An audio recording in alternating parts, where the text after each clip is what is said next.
We in our new space, yo. To do what you guys are doing, you should be proud of you.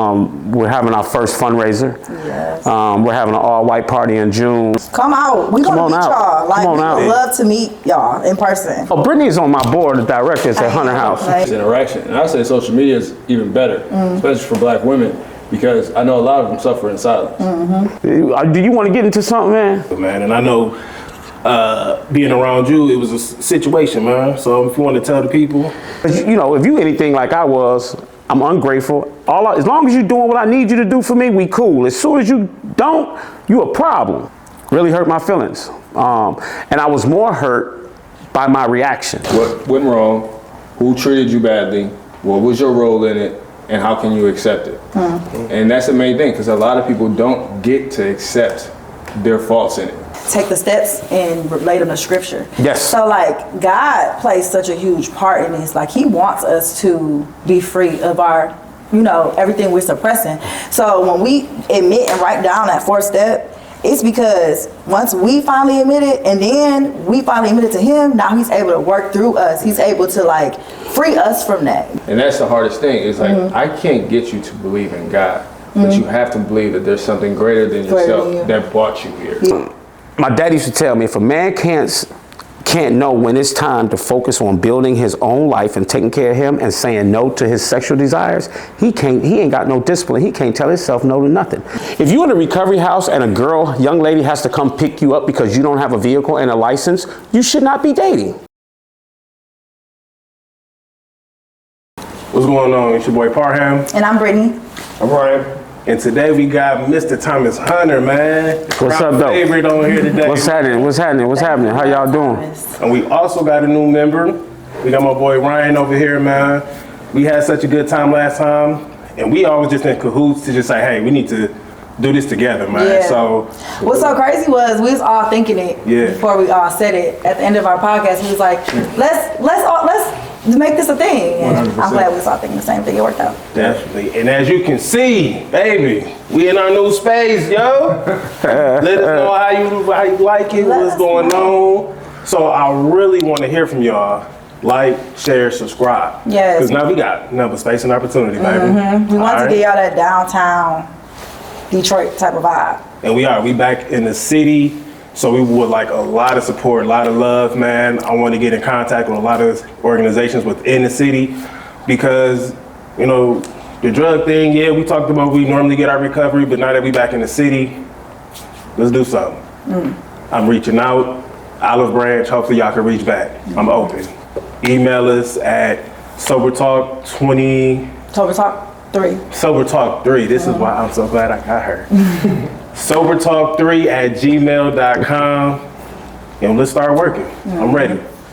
So, what's been going on this week, man? How y'all feeling? I'm good. The weather, it's getting warmer. And I don't know if it's gonna stay because Michigan, it's always up and down. Well, next week it's gonna get cold again. But not as cold as we had it. So Yeah, I wasn't wearing a coat the last couple of days. But that's the weather that trick you. My grandma's telling me today, that's that pneumonia weather. Yep. Like you got to be careful. I'm like, okay, put my coat back on. See, I was feeling myself a little bit too much, man. It was good weather. I'm in the car, in the truck. I'm like, windows down. You gonna see me. I you was too geek. It ain't that one. Took my coat, threw that bus pass in the back. Other than that, it was a good week, man. I can't complain. It's just another day in life, man. So Definitely. I always look forward to these days with y'all, man. For real. Yeah, with y'all. Thomas, what about you, man? What's been going on, man? Man, not much, man. First of all, let me say this, man. It's cool to see 3 young people in recovery trying to do something outside of recovery, but recovery oriented. Because I think we all need something outside of our recovery program to fulfill our lives and to coming together and to inspire each other, to come up with ideals, to do what you guys are doing. You should be proud of yourself. A lot of people, we can get stuck in the process of just trying to make sure we're doing the right thing as far as staying in recovery and not using or drinking. I'm, making 1,000 meetings and all that. Meetings and stuff is good, but recovery should extend outside your life. Recovery starts inside the rooms or whatever you go to, but it should extend outside your life. It should enhance you to look for the best possible life that you can have. So I'm super proud that you guys are doing this, man. I'm glad that you joined on. From the day I met you, Ryan talked nothing but high, really high of you. So it's good to see. So I'm excited to be here. What's going on with me? Same old, same old. Don't much change in my life, which is a good thing. At one time, every day it was a different day. You never knew what was coming. But today, out of consistency and being consistent and responsible, my days look pretty much the same. We have our hiccups here and there. I'm sure we're gonna talk about that here shortly, but I'm not gonna take over right now. Y'all just give me the go, and I go. I do have some things coming up with Hunter House, which I'm excited for. We're having our first fundraiser. Yes. We're having an all-white party in June at the Eastside Alano Club, June 13th. We're going to be getting the tickets made up here shortly and starting to sell tickets. It's going to be an all-white party, just a lot of socialization. We're going to have a couple speakers. I'm going to share a little bit about my story in the Hunter House, and we're going to have a good time, and we're going to have food. We're going to have a 50-50 raffle. We're going to have a silent auction. Matter of fact, just today, a lady from the Detroit Lions going to donate 2 tickets for the silent auction. So I'm looking forward to that. I'm a little nervous about it, but I'm looking forward to it. Yeah. And I'll get into why I'm nervous about it a little bit later. That was my next question. Why are you nervous? All white party, baby. It's going to be live. Yeah. Wait, man. I'm excited for that. Something different in recovery. Yeah. That, we can all come together for. Yeah. No, we know our body. Yeah, You we know, know our body, for we sure. gonna have that good DJ, man. Yeah, you guys out there, man, if y'all want to come through, man. It's gonna be a good time for a good cause. It's a lot of guys coming out of treatment now that don't have funding to get into recovery housing, and it makes it difficult even when you let them move in without money. It just puts so much pressure on them off the rip. So to be able to give them a 2-month cushion of free rent so they can get their bearings and get moving at a proper speed, to make sure they get a foundation up on them before they got to hit the ground running with all the stress of trying to figure out when if I don't get my rent, I'm gonna get put out. That's stressful for somebody coming right out of treatment. So come on out, man. So that's the purpose. That's the purpose of the fundraiser. And it's not just for Hunter House. Like, I keep trying to get this out there. It's like a lot of people, some people think that it's just for Hunter House. Right. No, if Hunter House is full and somebody need a recovery house and there's funding there for that Hunter House have, we'll pay for them to go to another recovery house. I just want to give that person the best chance possible to succeed in his sobriety. So it doesn't make a difference if at Hunter House, Hollywood, Peak House, any house. If we have the funding, we will pay for them to go there. So That's amazing. yeah. So this is like a banner of flags calling, man. Hey, yo, y'all like this, y'all support us. We be talking to y'all be saying, man, this was good. Right now it's the time to put words into actions. Come out. We Come gonna on meet out. y'all. Like, Come on we out. would love to meet y'all in person. For real. Especially if y'all are in the Metro Detroit area. Even if y'all can plan to come out here, we would love that. Hey, and if y'all start something, I don't know how y'all can do this. I ain't no, podcast guy. But figure out if somebody want to come. If y'all can start some kind of contest, man. Listen, I'll give them something. Yeah. I'll give them a prize, man. Some money, something. Just come on out, man. If you guys figure out what you want to do, and I'll make sure they straight. Whoever decides to come. Now, not 1,000 people at one time, but So y'all hear that? Yeah. Contest on the way, baby. I can't wait. Set up something. So for the people at home, if they we still gotta get the tickets. Once they get the tickets, how can they reach out to you to get them? Brittany is on my board of directors at Hunter House. I am. She's and Ryan will be soon. Ryan's he does a lot for Hunter House already.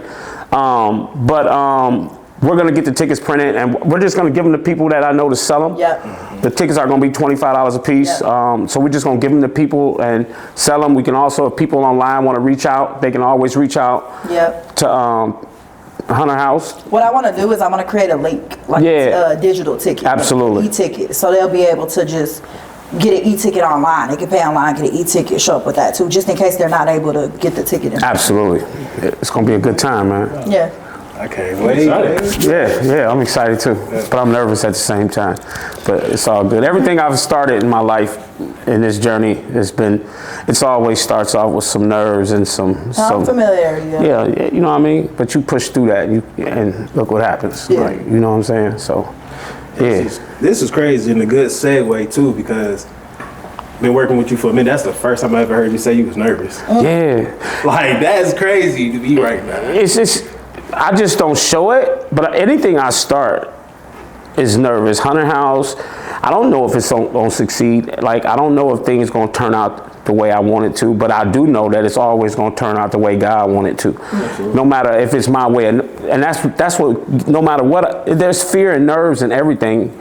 I've just learned how to navigate my feelings and not let them stop me and hold me hostage. Like, I'm not gonna let my feelings hold me hostage, man. If I see something, I'm going at it, I'm going for it. That don't mean I don't feel it. Yeah. A lot of times human beings and people, especially people in recovery, we get caught up on our feelings and we let our feelings stop us from thriving and being the best version of ourselves. I ain't letting no fear stop me. It ain't gonna never happen. Don't mean I don't experience it though. Yeah. Never goes away. Yeah. Yeah. It's as if you run away from it or if you run towards it. Yeah. You run towards it. You never know what's on the other side. Right. Man, listen, you don't never know what's on the other side. I'm curious to know. I want to know what God has planned for me. I can't know that and come into my purpose if I'm walking around in fear and letting fear dominate my movement. Yeah. Fear's the opposite of Man, I didn't get saved from addiction just to be some average person in recovery. None of us have. No. We are put here for a purpose. We have a testimony. I believe we have a responsibility to educate, to help people like us, to educate society and the world what's going on, and to provide a safe place for people like us in recovery. That's not no average job for us. A lot of us so self-centered, we still think we come in recovery about us. It ain't about you. God didn't spare me from addiction and alcoholism Just to become about me, for me to come get sober, get me a life, get me a family, and say I'm straight. Right. He ain't do that. Yeah. And it's not just people in recovery. If human beings understood that everything we go through is a testimony to help other people come through, Come on. people will stop acting so self-centered and so selfish, thinking the world is about them.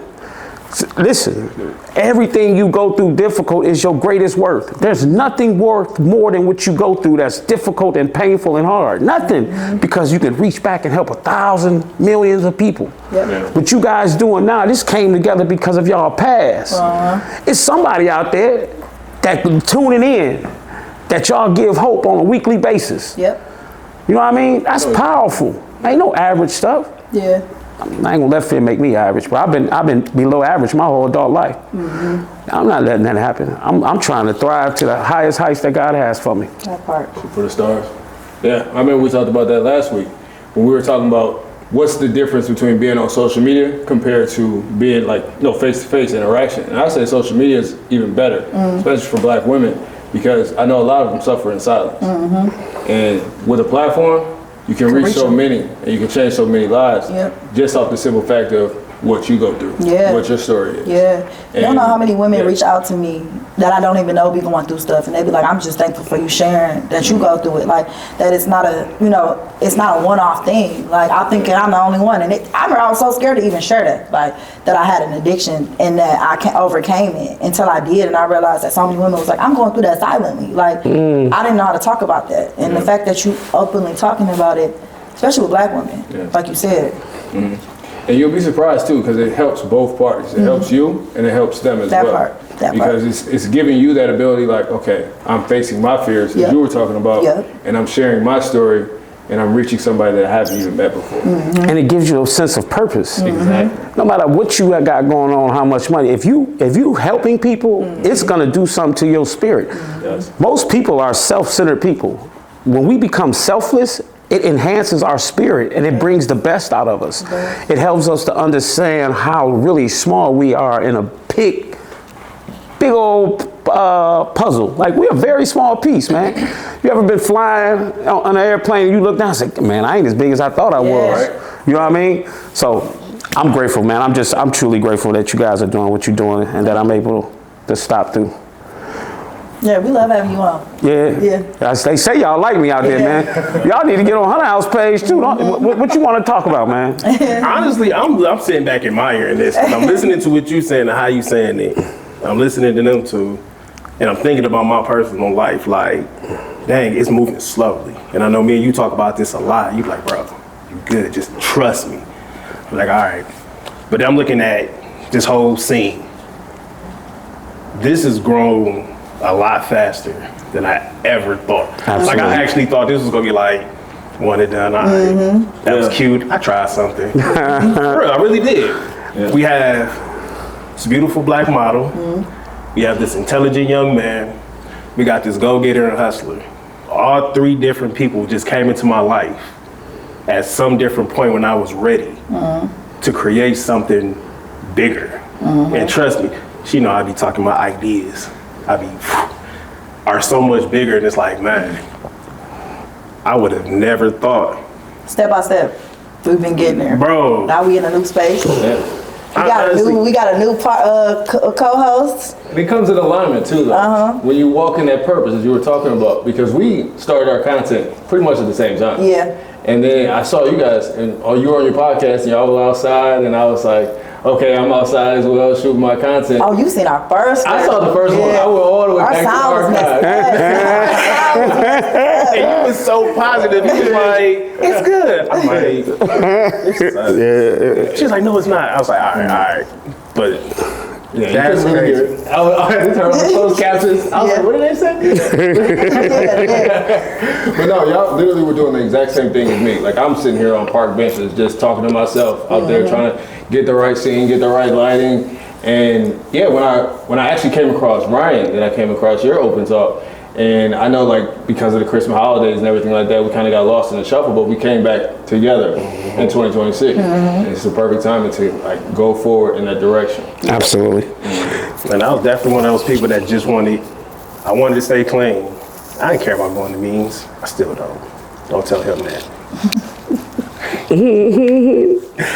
But I didn't care about going to meetings. I just wanted to stay clean, get my wife back, get the kid, and be a mom and pop type motherfucker. And God just kept putting me like, nah, I'm gonna keep putting you back here until you get it. And then when I started getting it, I'm like, man, I'm still working, but I'm at a little bit of peace and happiness. A little bit. So Thomas, let me ask you this. Was this considered service work? Could this be considered service work? You mean for people at my house? Or just In recovery. Everything you do, yes, this is service work. Okay. This, you know,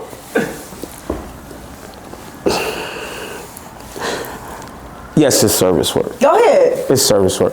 Check this out. I believe in the foundational programs, the foundational program. I believe in the literature. I believe in that. I don't believe into all the stuff people want to throw in on stuff. I think whatever you're doing of service, in recovery and outside of recovery is service work. Okay. Now, if a guy in my house come to me and say, well, I'm on a podcast every week, that's my service position. Nah, Okay. we ain't doing that. Because there's a reason why I want you to have a service position when you're early in a recovery house, so you can start to get to know people, so you can have a sense of responsibility and accountability. So if I'm doing service work at a meeting, what's happening is I'm starting to feel part of something again, which I haven't felt in so long. I'm starting to meet people. People starting to look forward to seeing me. Now my self-esteem is building. Now I'm starting to build a little something. Something's starting to shake. You never know what's happening in the atmosphere of the rooms of recovery. You never know what God might shake up and make happen for your life, to change your whole life, right? So, but yes, this is service work, and I'm super proud of y'all. Thank you. I'm super proud of y'all, not just for this, but for y'all individually lives, what y'all doing in the village. I'm gonna have the privilege, I will have the privilege of getting to know more about you, but I have the privilege of knowing and seeing you guys on a regular basis. And for me, that's the biggest gratitude that I can have, is to see people change before my eyes. Like, that's a blessing. You know what I'm saying?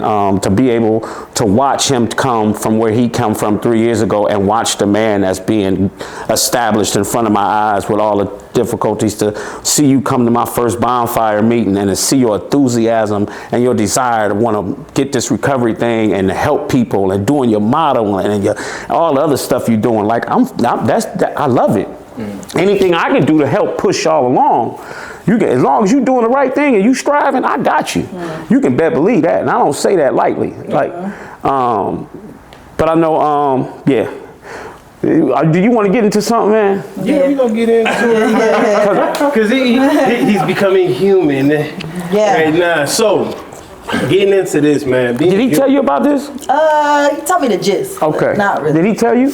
Lightly. He Very was on lightly. the Okay. way. Okay. Okay. It was just shit happened. I was hoping to get him in a car before we got here. I was like, we was gonna have our little car. So I was like, oh yeah, I'm gonna get this. I'm gonna get this. That was the higher power. He was like, He was like, I'm riding with Thomas. I said, like, yeah, just come ride with me. I was like, all right. So, being human, you know, a lot of times, especially, you know, y'all three in the spotlight, and people expect y'all to be a certain way at all times. What is it like being human with those regular human emotions come into it, man? And I know being around you, it was a situation, man. So if you want to tell the people, put the truth, your truth out before it is all over. Well, it's probably already all over. And here's the thing. ain't nothing anonymous about Narcotics No, Anonymous. and it's so one of the greatest things that I've learned in this process, my mother taught me, is just to be who I am. I really don't. I honestly don't.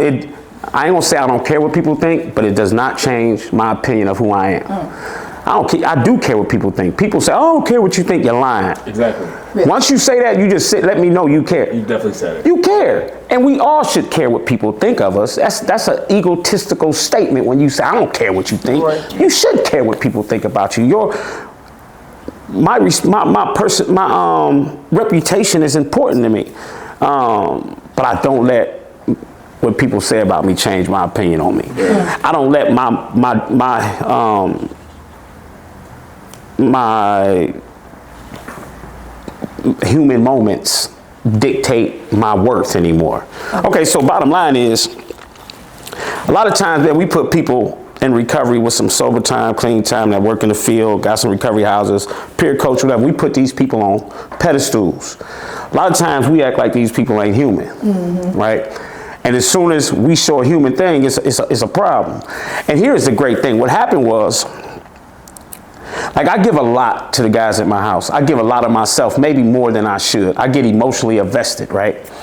And I've been doing this a long time. And working with people like me can become emotionally exhausting sometimes. Right. Because, you know, if you anything like I was, I'm ungrateful. As long as you're doing what I need you to do for me, we cool. As soon as you don't, you a problem. Now I'm gonna throw a tantrum. Long story short, at the house the other day, man, this guy, man, really hurt my feelings. And I was more hurt by my reaction. Because I want to create a safe place for the guys that come to recovery house. And I know that morning, that wasn't a safe place. It didn't feel like a safe place. And I shared this with the guys, man, like, me saying that I'm human don't excuse my behavior. Because one thing about me, what I love is I'm going to be accountable. Ain't nothing fake about me. Right. People who know me, they might not like me. Ain't nothing fake about me. I'm going to be accountable. I'm going to be transparent. And I'm going to take it because I know what God know. I know what God know about me, right? And I know what's important for me to make sure that I'm accountable to him first and foremost. So that means I'm going to fall short sometime. So this dude, man, a man can only be called so many B's, man. Like, see, people get in recovery, man, and we think this recovery thing is supposed to protect us because we do negative behavior. In recovery, your behavior is empathized more with other recovering addicts. Okay. You know what I mean? That's true. And it should be, because we should be able to have empathy for somebody over their certain behavior. But don't let your recovery think it's going to excuse everything you do. Not disrespect. Like, you can't just keep calling a grown man a B. Right. After, you can't do that. He was calling you B. Yeah, bit. Like, to the point to where it was like, okay, man, listen, please, man, just stop. I can only tell, I'm in recovery, y'all. Check it out. Like, yeah. I'm in recovery, but I'm a human being first. Right. And I'm a human being that's not only recovering from drugs and alcohol, I'm recovering from a street life. Yeah. See, I'm recovering from the projects. I'm recovering from the east side of Detroit. I'm recovering from a lot of stuff. See, drugs wasn't my problem. My problem was the way I thought. My programming was all messed up. I was programmed, when you say a certain thing, I react a certain way. But I've gotten so much better, and I've been called, and he just kept calling. And it was a lot going on already. I was getting ready to go have a procedure at the hospital. It was coming up on my sister's birthday, who passed 7 years ago, my baby sister, who I missed to death, so I was feeling all that. And he just kept going. So I was like, it was getting to a point, I'm like, man, be quiet. Don't say nothing else to me, bro. Please don't say nothing. And I said something.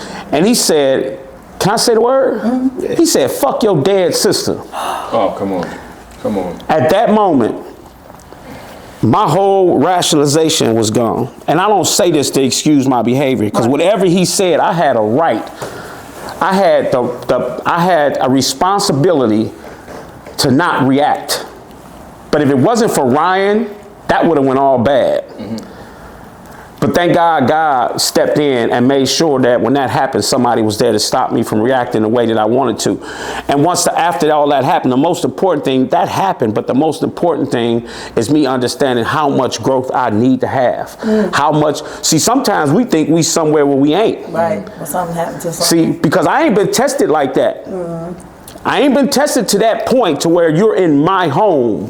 Disrespected. And you're like, I've been disrespected and called, but not like that. Right. And not with all those emotions I was feeling, but the aftermath of that. And I have to say this, before we were addicts, we were human beings, man. I don't know what people's belief is. Mine is Christ. If I was going to be perfect, there was no need for him to die on the cross. Right. He ain't have to go through all that if I was going to be this perfect person, man. Yeah. I'm not perfect. And what's so bad about it, and people in recovery, we judge each other so harshly. People look for people, because I used to do it. I used to look for people who I thought that was doing so well. I can't wait to see them fall. I can't wait to see them do something I can talk about, right? And for a very minute, I was worried about that. And then I was more concerned about the guys at my house. I was more concerned about how my sister, who can see everything I do, how she seen me react, right? And more importantly, how I felt that God looked at me at that moment. But I immediately went home. I cried about it. I prayed about it. I asked God for forgiveness. And I know his forgiveness is always available to me, because I know when I ask for forgiveness, it's from my heart. It's not because I'm trying to get out of some shit. You know what I'm saying? It's because I really feel bad. The great thing about this is, for the first time, I felt so convicted about that behavior. It was a lot of years, man. I would have never felt convicted no way about that. I would have kept excusing my behavior because of what he did. And that shows a sense of growth. When I'm convicted and feel the way I felt, man, you growing more than you think. Because there was a time where, like, I didn't care about what I did to my own mother. People ain't, oh, yeah, me. Yeah. When I was up under the influence of drugs, I didn't care how my lifestyle affected the people who love me the most. Right. I've never cared about anybody but me. I never cared about what people thought. You know what I'm saying? But for the first time, my relationship with God don't allow me to do certain things anymore and feel comfortable with it. But I ended up paying for him another place to go. After he did all that, he left, and he called me from somebody's house and said, did you tell Ryan that you would pay for me at a week at a recovery house if I found the place? I said, I absolutely will. And he was already out of my house, because I told Ryan, I'll pay for him to get out of my house. But then when he called, God said, my wife looked at me, and she said, do it. So I paid, because no matter what he did, he's still a person in recovery, and I still want to give him the best chance of staying sober and moving on. Maybe he can learn from what he did and help him grow. Like I learned from what I did to help me grow. I don't want him to go back to using or drinking or being homeless on the street. Like, yeah, I will pay for you another week, and I will try to find you some funding again. If you're doing what you're supposed to, I'm still here. You can still hit me up and call me if you need something. Wow. You know what I'm saying? So that's what happened. And then just real quick, I'm gonna touch on this.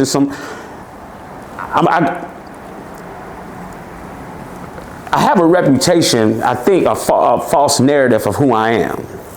And I think it is because I still walk around, like I still walk sometimes. I let people that get close to me, is because I'm comfortable with you getting close. And the people, like, I'm not that guy who people just look like and be like, oh, I'm not that friendly kind of guy. But I really am friendly. But I don't look that way. I don't act that way. It's that boundaries. Yeah, I don't have a bunch of nonsense going on in my life. I was intimidated when I first seen Thomas. And I'm 58, so I'm old, right? Yeah. I'm old, been through a lot. So a lot of people mistake me as this hard guy, and I'm really not. I'm really a caring, loving person. Yeah. I just don't. I did the social acceptability of NA and AA. Everybody knew who Thomas H was in Detroit. I did all that. You know what I mean? I did all that. My interest ain't in that. My interest ain't being socially popular and everybody know my name. My interest is making sure that I'm living up to the man that God created me to be, and doing what's best for me. Something happened with Brittany, and she gave me a call, and I flipped on the phone. Like, it's certain, like it's just certain things people got. You listen, y'all. If y'all in recovery, man, we gonna make mistakes, bro. There's certain things we have to understand, bro. Recovery don't protect you from consequences. And I'm not talking about being violent with somebody. I'm saying, like, we in recovery, we still have to be mindful. Like, I had to be accountable for what I did and how I reacted. But just because I'm in recovery don't give me the right to say and do certain things that can hurt people's feelings and say, oh, I'm an addict, or I'm an alcoholic, I suffer from the disease of addiction. No, that's just who you are. Right. Some of the things we say got to do with the disease of addiction and alcoholism. No, it ain't got nothing to do with that. It's just who you are. Right. It's who you are, and you refuse to look at who you are so you can change that and become the better version of yourself. But I can preach on this all day long, man, but I see it all the time. I see it so much in recovery, and especially out of Detroit recovery. Because see, Detroit recovery, they let you know there's still consequences for certain things. Like, you know for a fact, you ain't finna go on a lot of meetings and just start calling people men, grown men, bees, and that ain't going on.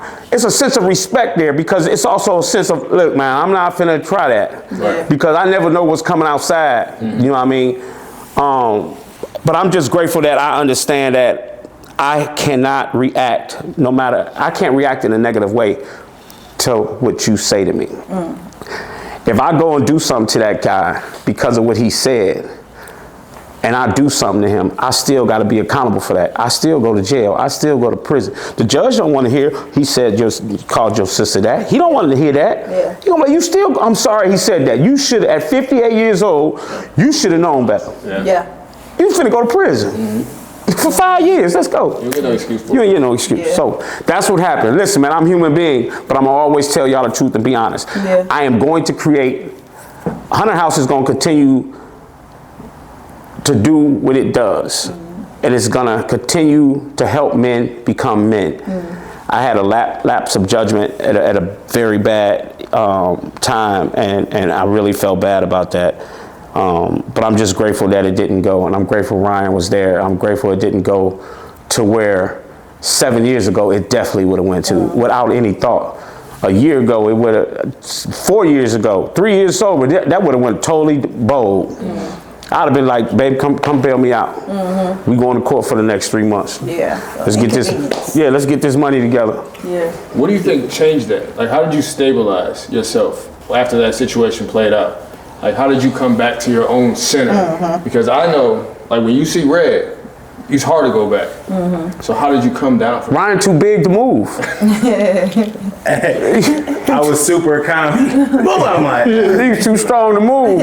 You like, man, And him not moving gave me that moment. What is you doing? Yeah. It gave me that one moment. Yeah. Split second. Like, it take one moment for you to blink out, and then it takes that one moment to be like, whoa, blink back in, homeboy. What is you doing? Yeah. You know what I mean? So when I got in my truck, bro, I immediately just said, God, forgive me. Jesus, I felt bad as soon as I got in my truck. and the crazy part about that is two. One the small light, because when you said East Side, I see East Side red.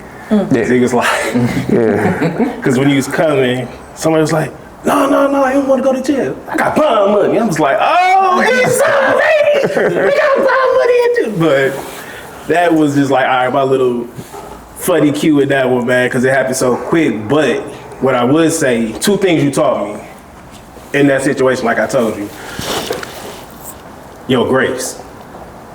Because when you called me and was like, hey, tell him wherever he go, I pay for it.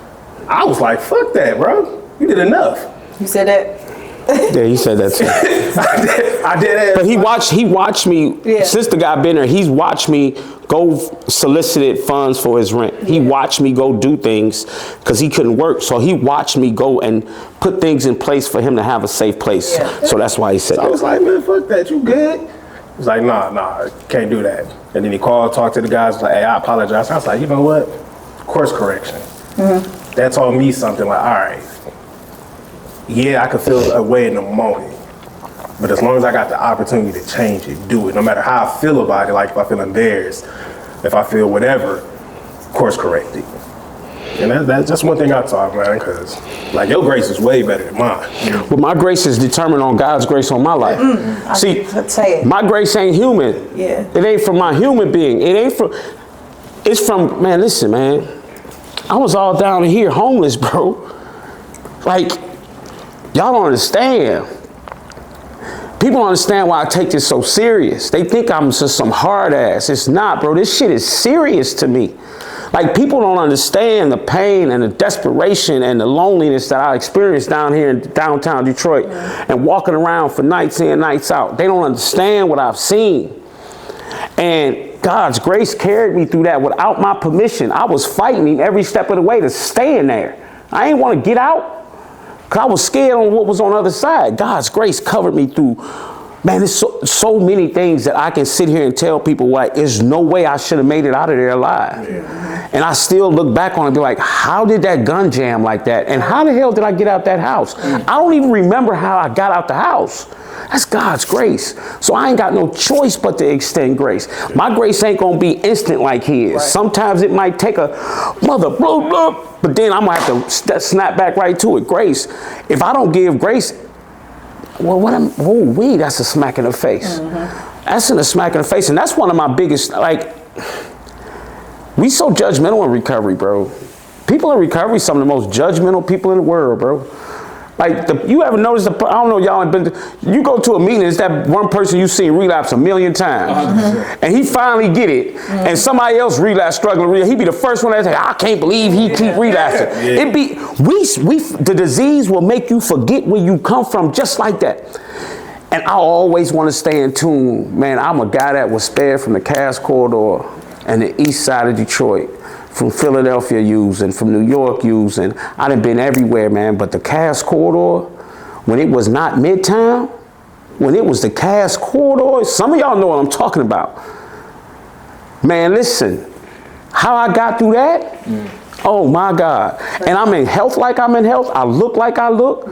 People, I can walk in the mall, people don't even know I was a recovering addict. They couldn't even tell you, but if you'd have seen me 8 years ago, you'd be like, he's never gonna be that. That cannot be possible. So, man, I gotta extend grace, man. We all should extend grace. All human beings, man. We should, when we see somebody doing something, instead of we going straight into judgment, we need to ask ourselves why. Why does that person act like that? Why I do that? It opens up my mind to some empathy. That's emotional intelligence. Yeah. When you see somebody acting crazy and acting some kind of way, and your mind want to say, look at this fool. You need to say, hold up, fool, back up, because you was a fool at one time in your own way too. Right. I wonder why that person keeps acting like that, because there's a reason why.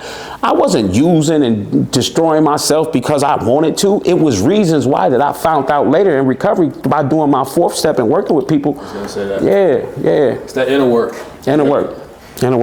And that's the main thing that I always touch on. Anytime I work with somebody and I sponsor them, I stress how important it is to do the 4th step.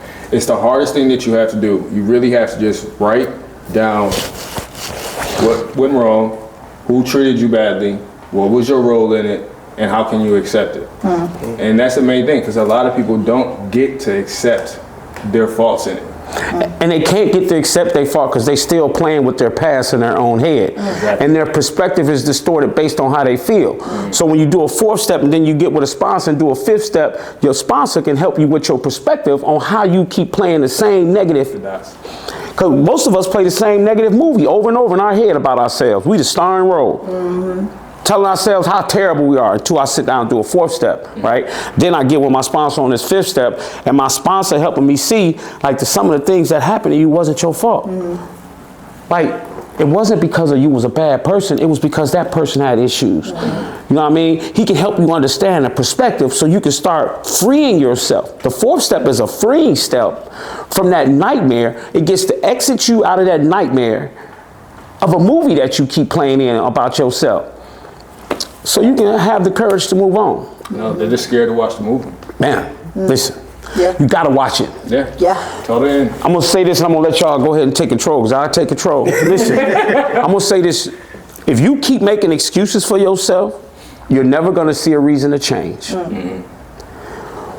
When I got sober this time, it wasn't about me not wanting to use no more. I didn't care about the consequences of using. I didn't care about going to jail and prison, being homeless. That shit, I came accustomed to that. I'm okay with that. I have came comfortable with that. What happened was I had no more excuses, and I had to finally look at who I really was as a human being without, forget the drugs. Yeah. I looked at me, I can't be him no more. See, us as people, not just in recovery, people, humans, we give ourselves so many excuses for our behavior. If I keep giving myself a bunch of excuses for my negative behavior, I don't see a reason to change it. It's only until I say, excuse removed. You face myself. This is who you is, man. Yeah. Period. It ain't the drugs, it ain't your mom, it ain't the girl who left you, it ain't the dog, it's you. It's you. You're like, wow, it is. God dang. Even when you recognize, like, yes, some things happened to me in my childhood, when you realize that that's not your excuse no more. You can't use that for an excuse. It gives you the it's an excuse because I don't want the responsibility to have to deal with that and heal from it and go to therapy for it. See, we want to avoid it because that's why a lot of us start using drugs about a lot of stuff that happened when we were raised and grew up. We start using drugs to cover that up. Yeah. So a lot of times what happens is when we get in recovery, we keep using all that for an excuse because, dang, I don't use it for an excuse. Now I got to deal with this. I gotta face it. I got to face it. I got to let all this stuff, yeah. But you can't suppress it anymore. Yeah. That's the whole thing about it. That's what drugs and alcohol do. They suppress it. all those feelings and all those negative memories from your childhood. Yeah. Yep. And then when you get sober, it's like, why? It rushes back up. coming back up. Yep. Where is all this? What do I do with it? So what we do is we start going to buy clothes, eat a lot of Yeah. food, Yeah. chasing women, chasing money, Anything but not feeling. anything but not feeling that Yeah. until we can't find enough to replace what we're feeling. So we go back to using. Yeah. A lot of people relapse because they don't want to deal Yeah. with the issue. that's the step. And that's you. You know what I like to do? I like to compare and like take the steps and relate them to scripture. Yes. So like God plays such a huge part in this. Like He wants us to be free of our, everything we're suppressing. So when we admit and write down that fourth step, it's because once we finally admit it and then we finally admit it to Him, now He's able to work through us. He's able to like free us from that. That's why it says we admit it to God and then to another human being the nature of our wrongs, because He wants us to be free from that. The suppression and all of that, He don't want us to do that. Yeah. Every time, now it's like how you said, when you went right and you straight up was like, you know what? Damn, I fucked up. Like, I'm sorry. And He wants us to release that because He doesn't want us to hold that anymore. So it's more so like He loves us so much. He don't want us to carry all of that pain and all of that hurt and all of that weight. Like, He wants us to give it to Him.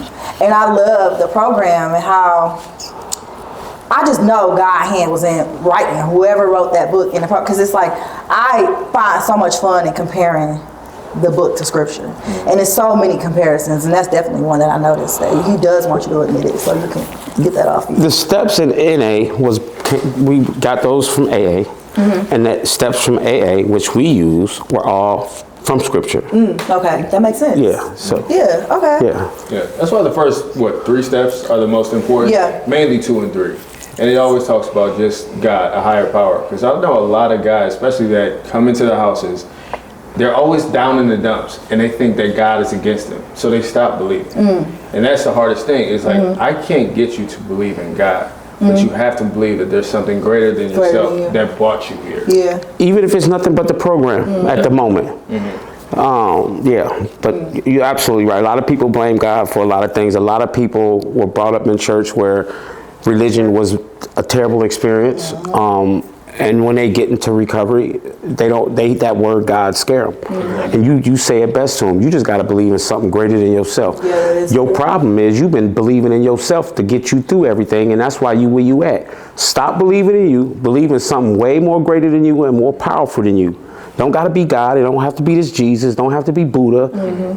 It could be the program at first, because if you work these steps, you're going to find out who your God is. I promise you that. 'Cause I was always playing God in my life before recovery. Yeah. And I made a terrible decision. Yeah. Exactly. Over and over and over again. Exactly. And yeah, once you just let go and surrender, that's when the real work starts to happen. It's because you're saying, all right, I'm in recovery for a reason. Let go. All right, I'm gonna do this step work, even though I don't want to. Gotta let go. I'm gonna go to a meeting, even though I don't want to. I gotta let go. It's always every single day, every single minute, hour of the day. Surrender. Just let go. Yeah. Get out of your way, because you're the one who's holding yourself back, because you keep saying, I don't want to do this because I'm uncomfortable. Yeah, and being uncomfortable is how you grow. Absolutely. Learning that. Yeah. I feel uncomfortable all the time, but I still push through it. Because before I used to feel uncomfortable and I would just be like, oh, I'm going back. Yeah. And now it's like, no, I push through it because I know it's something so much greater on the other side every time.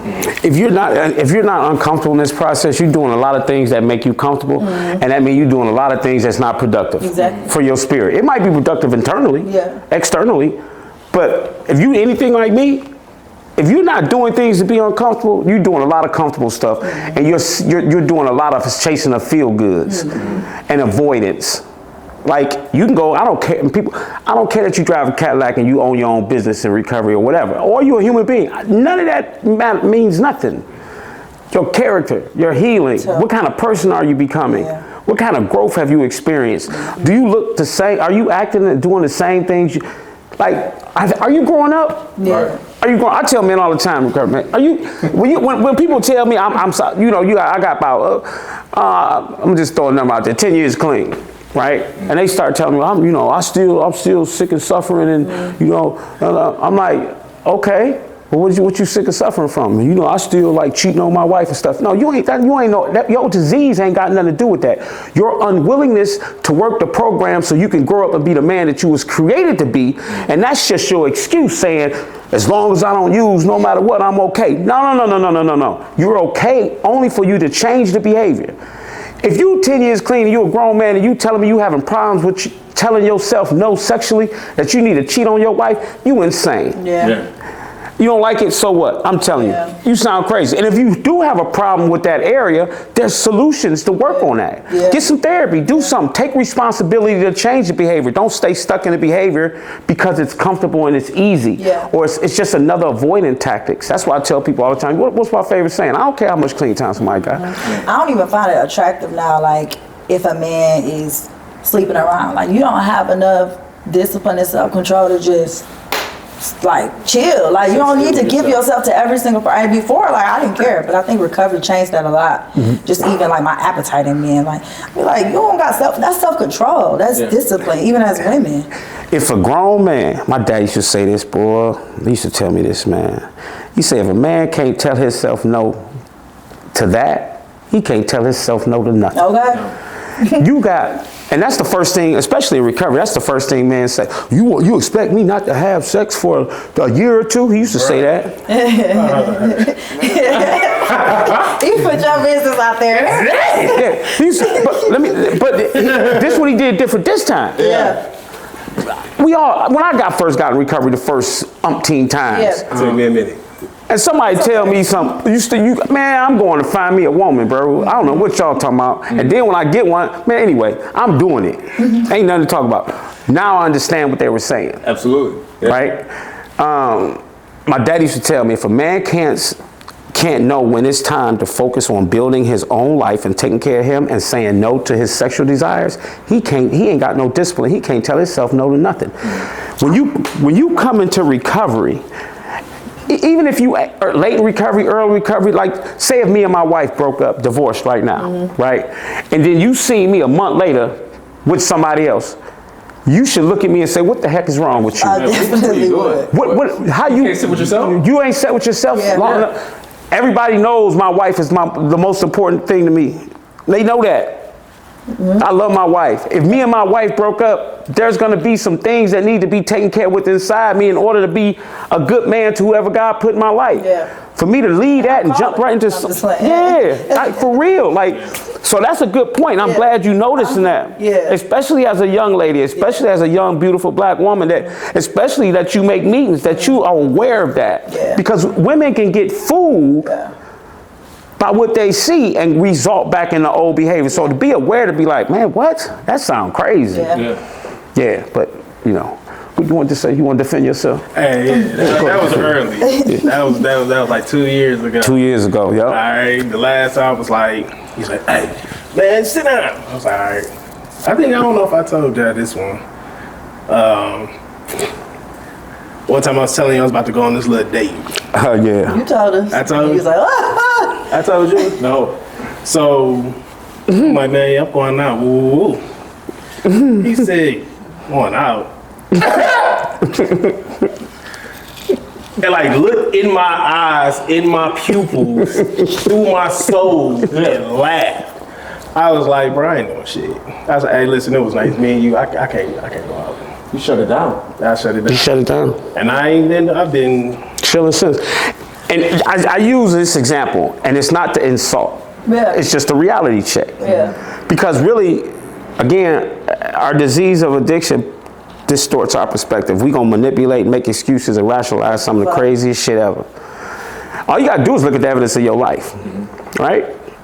If you're in a recovery house, you're not driving, you don't have a bank account, your credit ain't right, you have no clue who you are as a human being, you're emotionally unstable, you're everywhere. If you think that's a good idea to date, something's wrong. So let me help you with your reality. If you are living in a recovery house and you have to call your house manager to ask for an overnight pass, you should not be dating.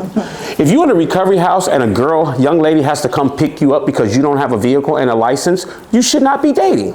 1 + 1 is 2. I got good credit and I do got a license. Yeah. That one. And the thing is, and I don't say that to make the guys feel bad, It's just the reality. And I think a lot more men need men like that too. Yes. Not even just in recovery, out of recovery. Yeah, I think that men don't look, well, what I've noticed of the men that I was dating, they didn't have mentors that would tell them these type of things. They just thought they knew it all. Yep. It just was like, I'm just this big and bad. Like, can't nobody tell me nothing. I just know everything. And it's like, no, I think people need mentors to be able to tell them, you know, this ain't It's that. not the time. Yeah. It's not, even, like you said, even out of recovery, or if Yeah. you in recovery with a lot of clean time, a man should be able to take an evaluation of his life and be honest with himself and say, what can I really bring to somebody besides my money, my car? It's more than a man. It's more to become a man than paying bills, Yeah. protecting, and making a lady say, ooh-wee.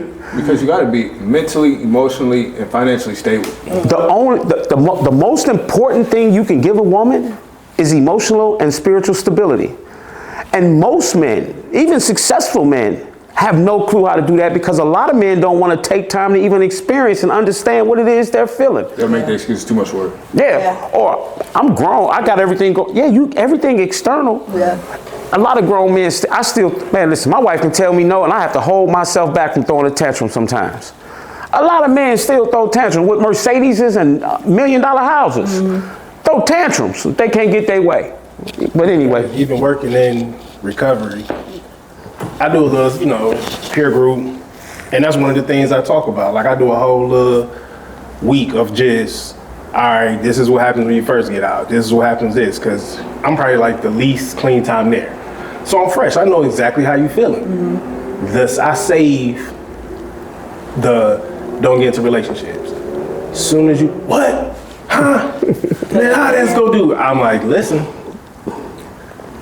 Man, I got this. But yet you're sitting next to somebody that's just like you. That don't have none of that. Yeah. In the same boat. Yeah. Yeah. And it's crazy. And I'm like, damn, I used to really do that and think that and throw a tantrum like that. That's wild. Or as women, we would think that just because a man has this, and this, he's everything. Man, It's what? like, And those would be some of the worst men to and get those are with. some of the worst people out in bed with. I felt the loneliest. And it's like, even with women though, we have to get our emotions stable too within that first year of recovery. Like I'm noticing that. I tried dating and I'm like, ugh, And most, let me get my stuff together first, too. absolutely. And let God, stop looking. Yeah.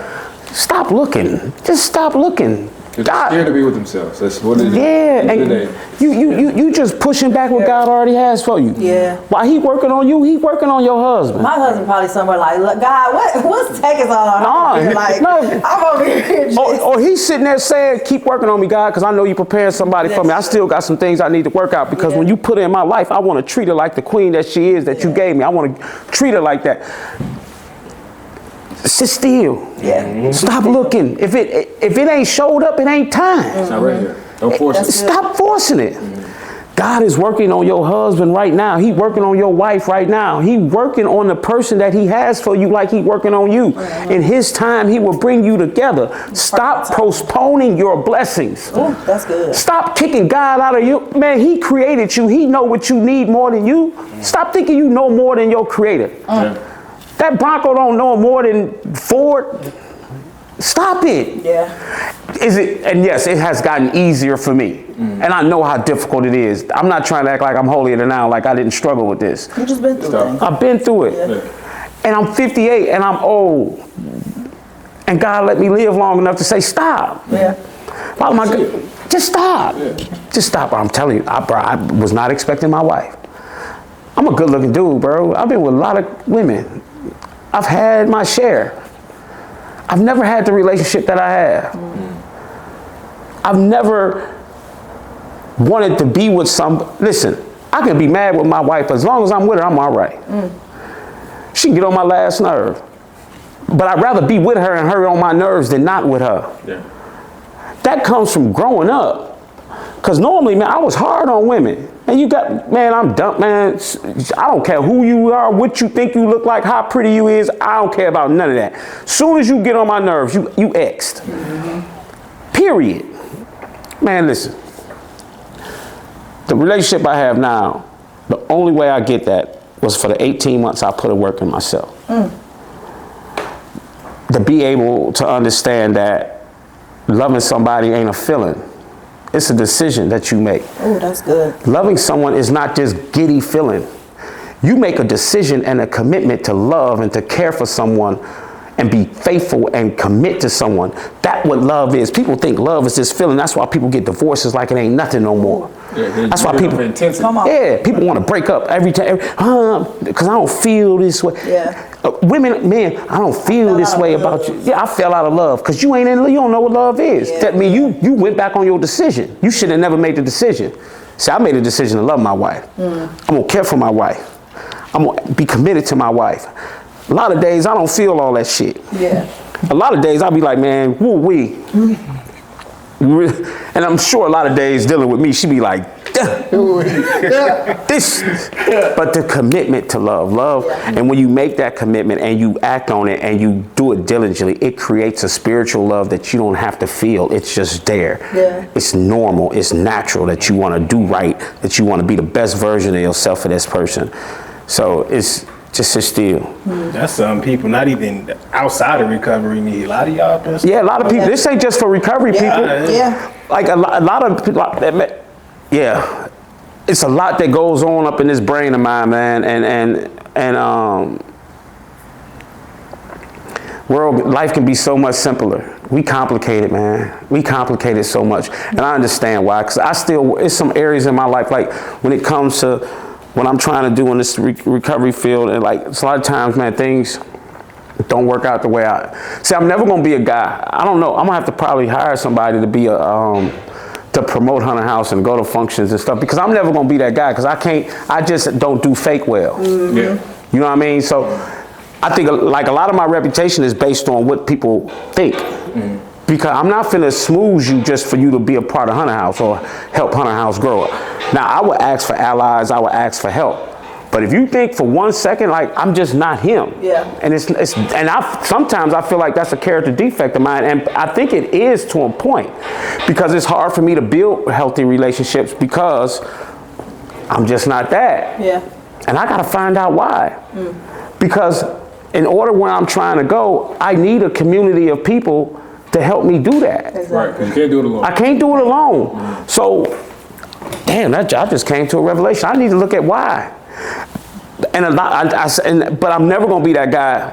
If I hear something that's bold, or you doing some bold stuff, but just because you can help me get to another level, I'm never gonna kiss your butt for that. I'm straight. Integrity. I'm never gonna do that.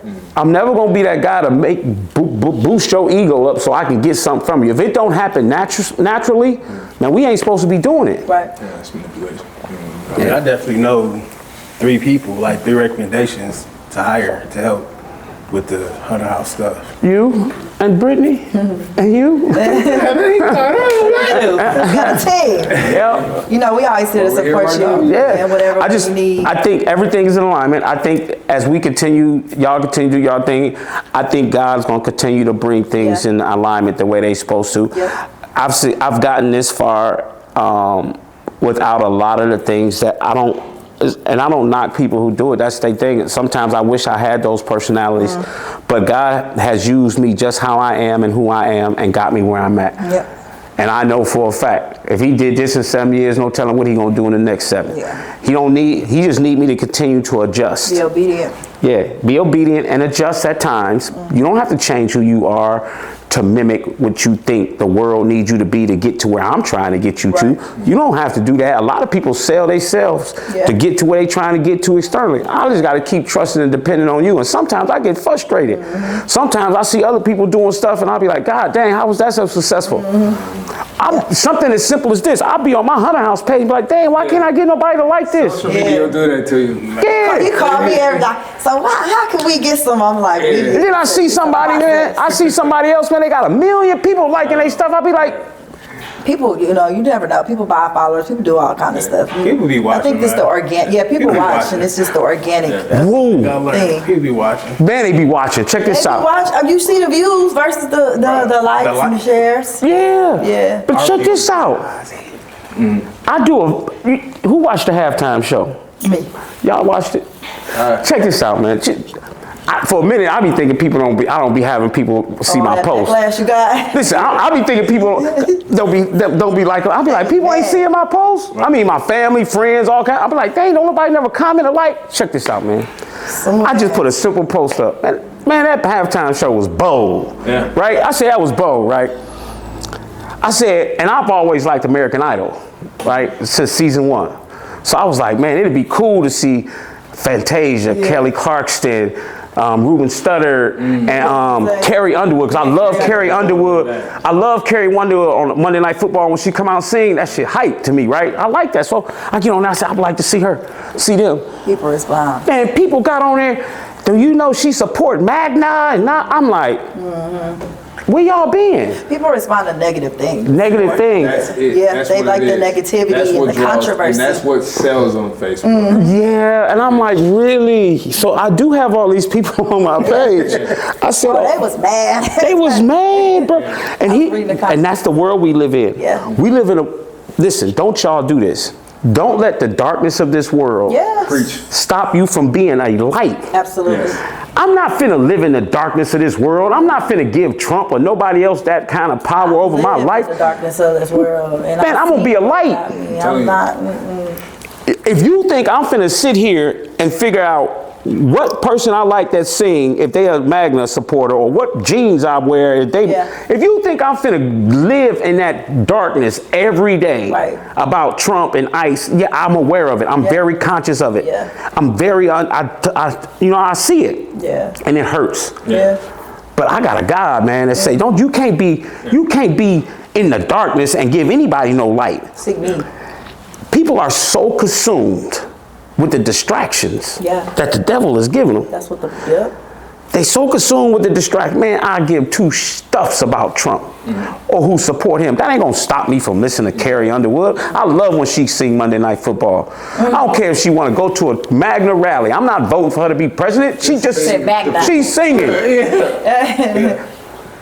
And it's sad. You know, he don't watch nothing Trump. He talking about Magna. Yeah, whatever it is, whoever he is. Because the bottom line is, and I'll give y'all this, please. It's terrible. The way we live in this state, I've never seen it like this. Yeah, yes. And it's most likely gonna get worse before it gets better. We have a responsibility, us as human beings, us of God who understand who God is and say that we love God and that participate in any religion you participate. We have a responsibility to be the light in this dark world. Yep. If you want to be a part of the darkness, it's people who are miserable every day because of what's going on in the world, and you can't change none of it. Only thing you can change is you and how your perspective is and how you move so you can be of use to your family, to yourself, and to other people. It's people that cannot do nothing but talk about, at work. all day people just pessimistic and say, oh, I just hate the way the world is. Man, listen. That same misery loves company. I hate how it is too, but I'm enjoying it. I'm going on a cruise.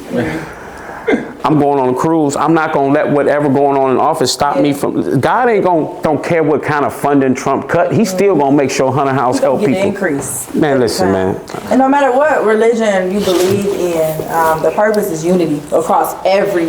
If you believe in a God, It's purpose unity. is love and unity. That's the underlying core. Yeah. So if everybody just focus on that instead of that, It's, yeah, I got a lot of people on my page though. yeah, A lot. yeah, At least a lot of people commented on my anniversary this week. I had a lot of people. yeah.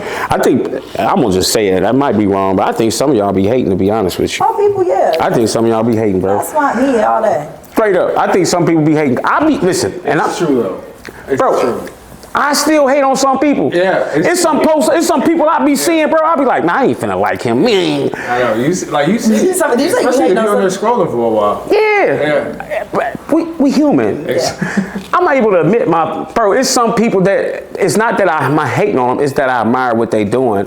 This how I know. Let me tell you how I know people watching. I was at a New Year's party and somebody came up to me and they asking me how I'm getting Hunter House up like that, like on TikTok, and like, what do I post on TikTok? But I go back to look, I'm like, he don't even follow the page, and never like the page, but he trying to fish for information.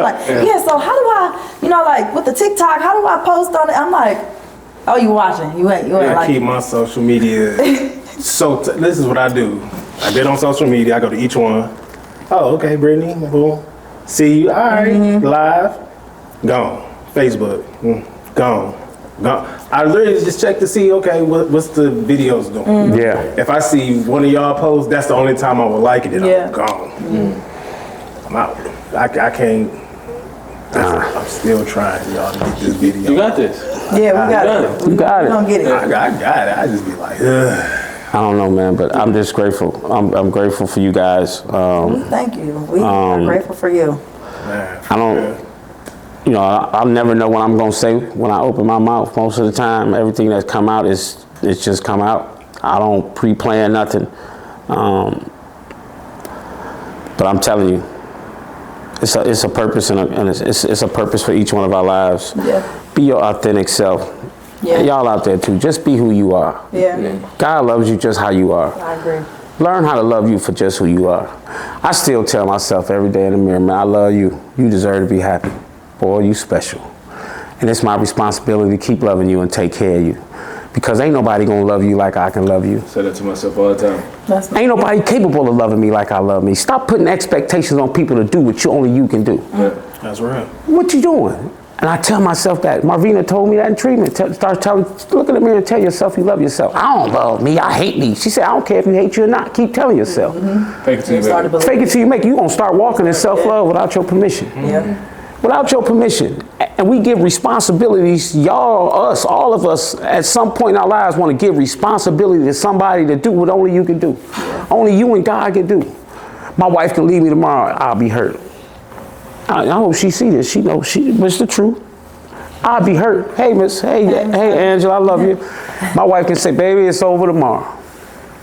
Bro, I'll be crushed. You hear me? I'll be hurt. But I'll get up and go to work. I'll keep doing what I'm doing. And I go home at night with my little two trippers and get up in a little fetal position and cry. Yep, men cry.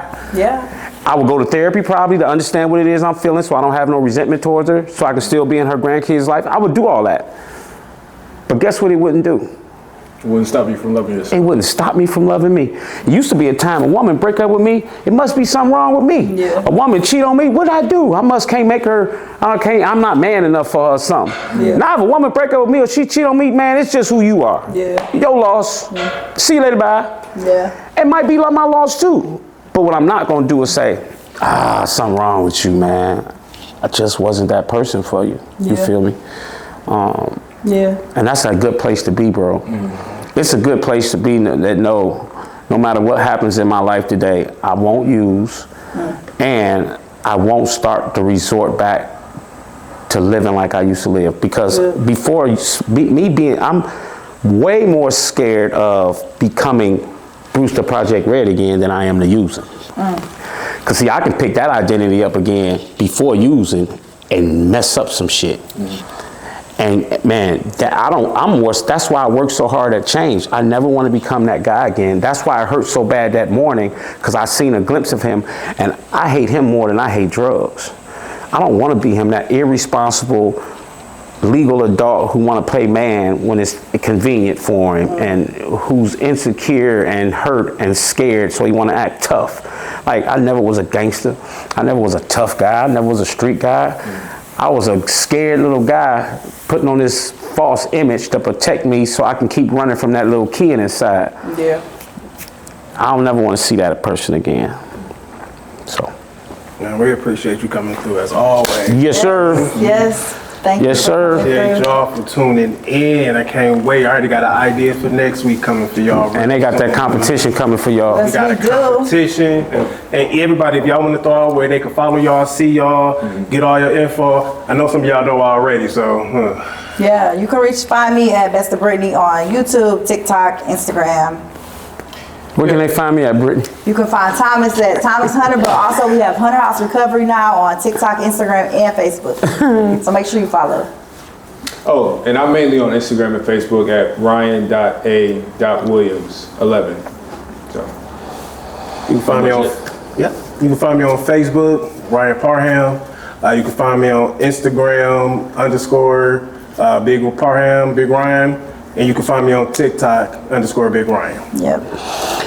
So we want to thank y'all for tuning in tonight, man. See y'all next week. Peace. Peace. Bye.